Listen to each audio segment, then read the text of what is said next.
السلام علیکم ناظرین، میں doctor Muhammad Usman homeo clinic on line کے چینل سے آپ سے ایک مرتبہ پھر مخاطب ہوں۔ اکثر اوقات بہت سارے مریض ہم سے کلینک میں بار بار پوچھتے ہیں کہ ڈاکٹر صاحب ہمیں کیا پرہیز کرنا چاہیے، ہمیں کیا پرہیز کرنا چاہیے۔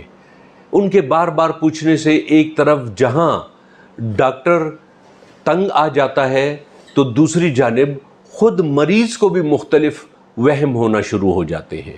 تو آج میں آپ کو ڈائٹ ریجیمن یعنی کہ بیماریوں میں کچھ کامن ایسا پرہیز بتاتا ہوں جو کہ اگر ان چیزوں سے انسان یا پرہیز کرے یا ان کو متوازن مقدار میں استعمال کرے تو بہت ساری بیماریوں میں یہی پرہیز کافی ہے۔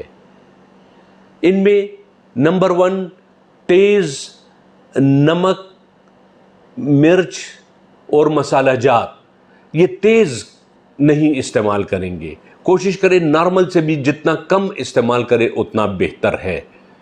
اس کے علاوہ آئل، گھی، روغن والی اشیاء کم سے کم استعمال کریں، یعنی روغن، آئل، گھی کم سے کم ڈالیں اپنی خوراک میں۔ تیسرا، مٹھائیاں، بیکری کی چیزیں اور تلی ہوئی چیزیں جیسا سموسے، پکوڑے، ایسی چیزیں کم سے کم استعمال کریں۔ اور اس کے ساتھ ساتھ انڈا، پراٹھا اور دوسری مرغن غذائیں کم سے کم استعمال کریں۔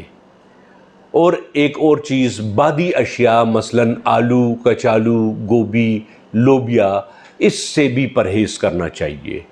اب اگر صرف اس پورے گروپ سے پرہیز کریں گے جن میں تیز نمک، مرچ، مسالہ، گھی، روغن، میٹھی اشیاء اور اس کے ساتھ ساتھ انڈا، پراٹھا اور بادی اشیاء، جب ان سے پرہیز کریں گے تو معدے کے امراض، آنتوں کے امراض، گیس، ہائپر ایسیڈیٹی یا دل کی جلن، معدے کا زخم، ایچ پائلوری انفیکشن، ان سب بیماریوں میں یہی پرہیز ہوتا ہے۔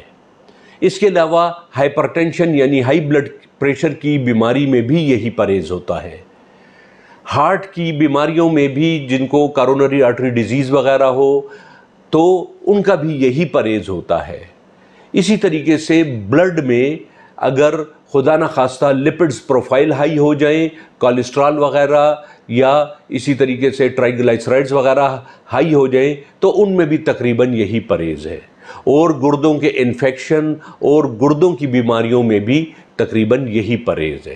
لہٰذا ہمیں اپنی زندگی میں چاہے ہم بیمار ہیں یا نہیں، یہ جو میں نے آپ کو اشیاء بتائی ہیں اس کا کم اور متوازن مقدار میں استعمال کرنا چاہیے، تو انشاءاللہ آپ کی ہماری باڈی فٹ رہے گی، ہم صحت مند رہیں گے۔ امید ہے ناظرین آج کی یہ ویڈیو آپ کو پسند آئی ہوگی۔ آئندہ پھر کسی مفید موضوع کے ساتھ پھر آپ سے ملاقات ہوگی، تب تک کے لیے اجازت دیجیے۔ السلام علیکم ورحمۃ اللہ وبرکاتہ۔